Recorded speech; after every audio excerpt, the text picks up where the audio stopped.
कोई कातिल कत्ल करके अगर खुला घूमता है समाज में, लोग देखते हैं, और अगर वो खुला घूम रहा है तो उसमें कमी या गलती किसकी है? उसकी कातिल की है या फिर प्रशासन की है या फिर पुलिस की है? ये एक सवालिया निशान है।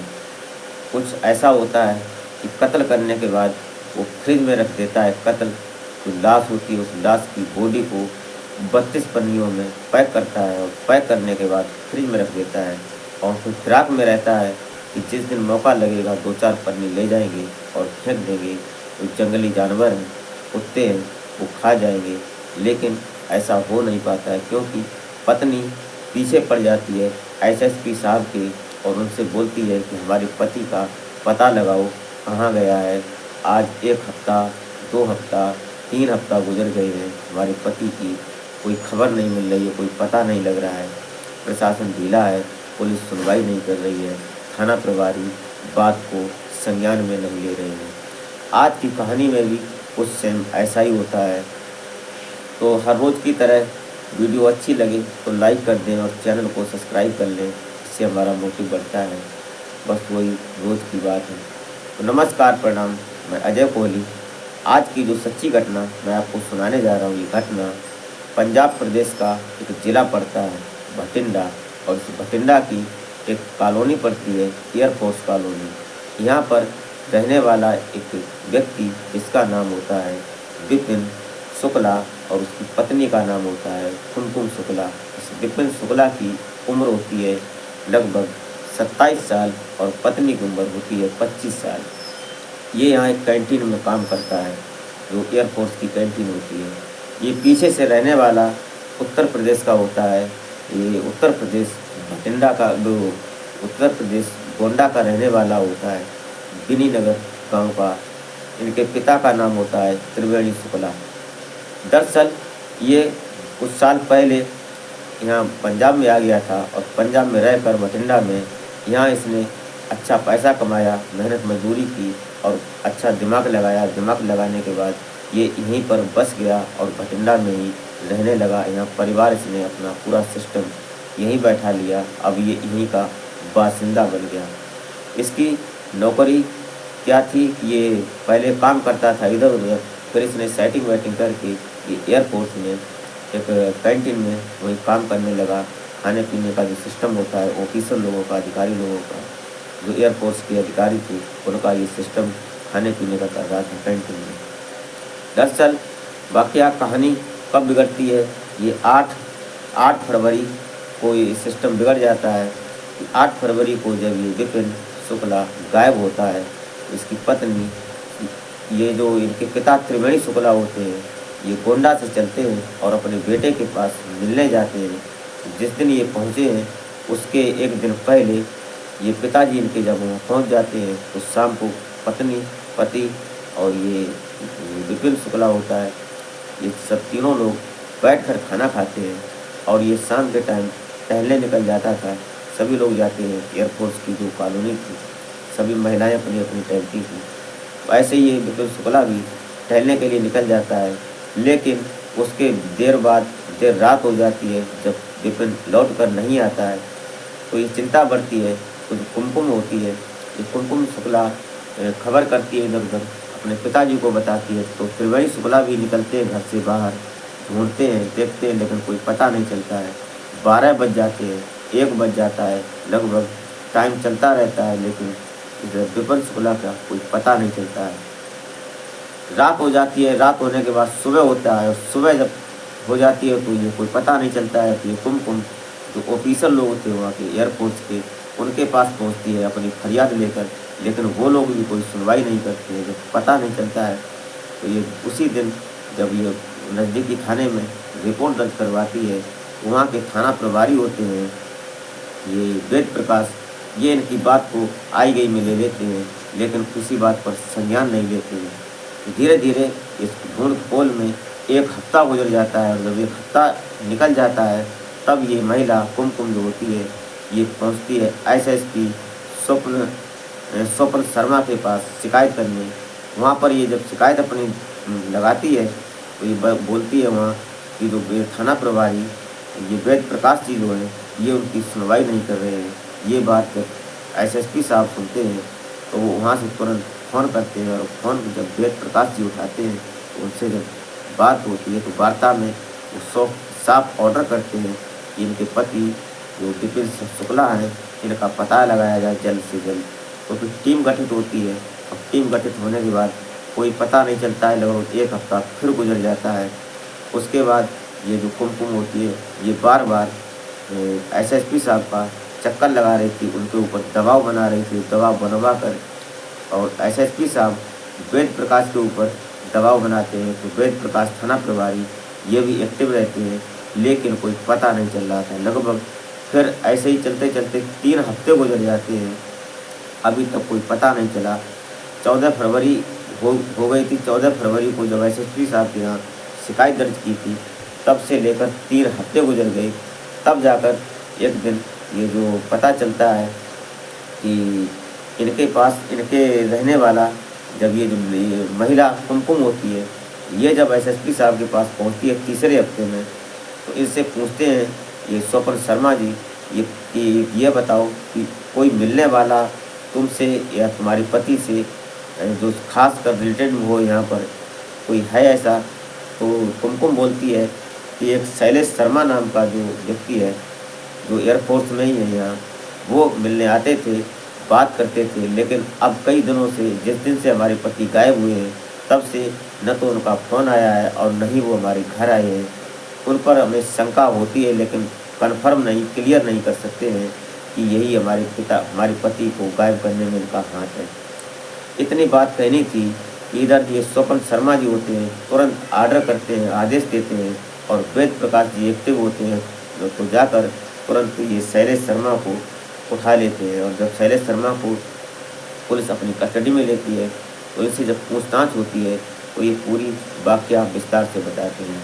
दरअसल ये जो शैलेश शर्मा होते हैं ये पीछे से उत्तराखंड के रहने वाले होते हैं और इनकी पत्नी होती है अनुराधा। अनुराधा बेहद खूबसूरत थी, दिखने में ब्यूटीफुल थी, अच्छी लग रही थी। तो ये अनुराधा जो होती है ये विपिन शर्मा से ये क्योंकि जो ऑफिसर लोग होते हैं एयरफोर्स के, इनकी महिलाएं, इनकी जो पत्नियां होती थी ये शाम को टहलने निकलती थी और ये इनके साथ काम करता था इनके कैंटीन में। तो ये विपिन शर्मा अनुराधा से मुलाकात होती है, दोनों एक दूसरे से बात करते हैं तो ये इनके पास आने जाने लगता है।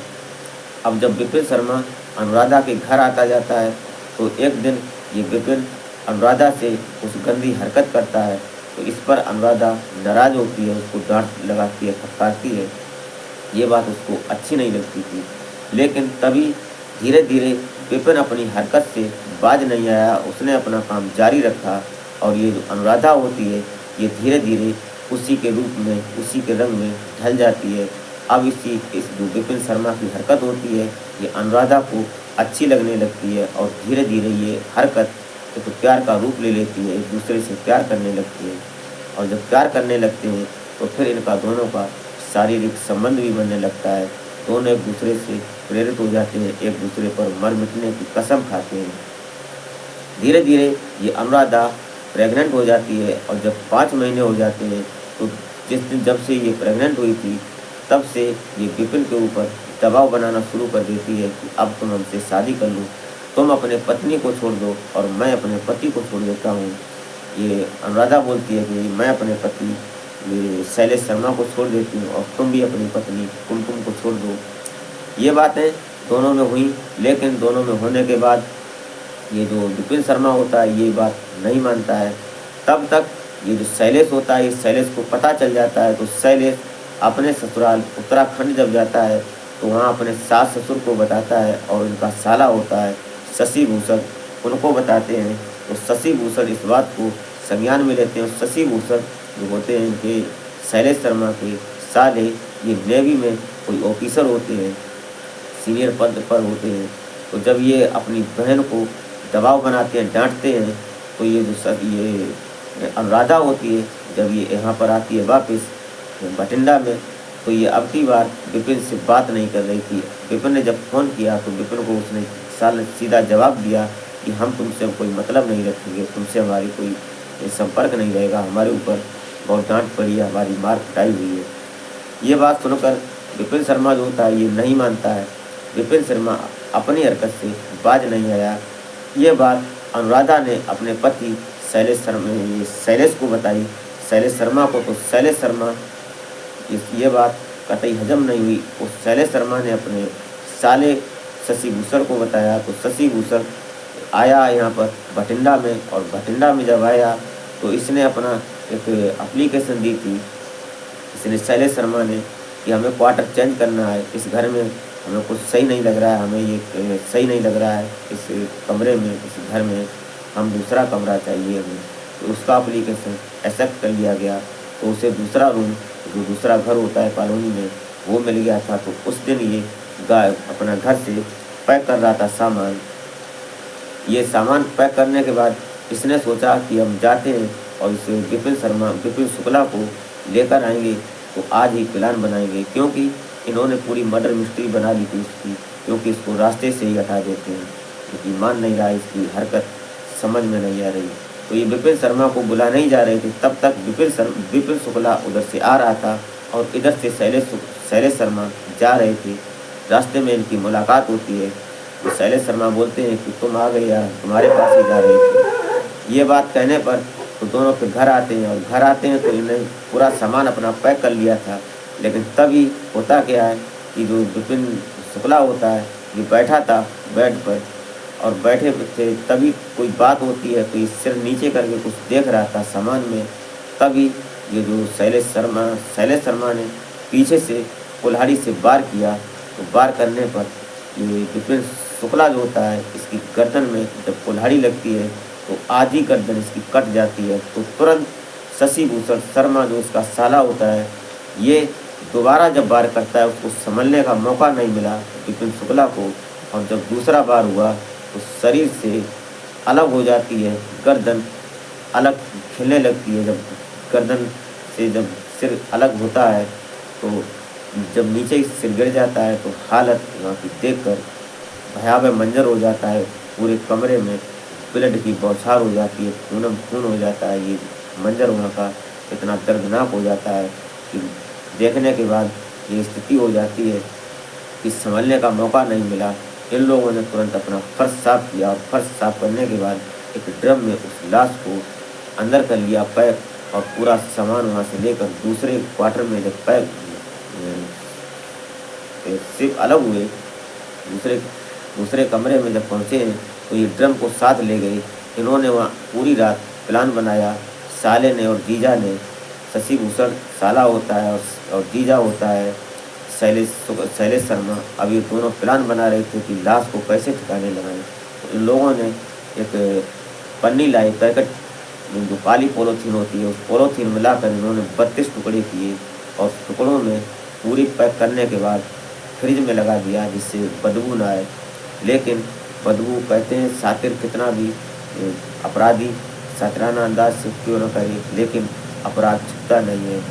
तब तक ये जो महिला होती है कुमकुम, ये एसएसपी साहब पर दबाव बना रही थी, और जो ये वेद प्रकाश थाना प्रभारी होते हैं, ये जब पड़ताल करते हैं तो वेद प्रकाश से जब बात पूछते हैं, तो वेद प्रकाश ने अपने मुंह से, अपनी जुबान से गुनाह कबूल किया।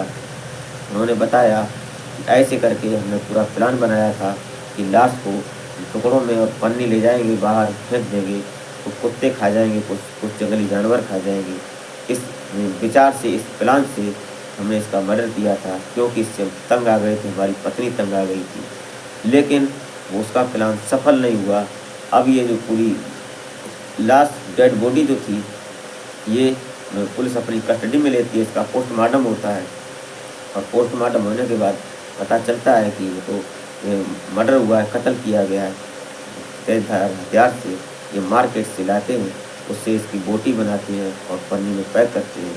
लेकिन होता क्या है कि जब ये थाना प्रभारी, ये वेद प्रकाश जी जब कमरे में घुसते हैं, तो कुछ अजीब तरह की बदबू लगती है।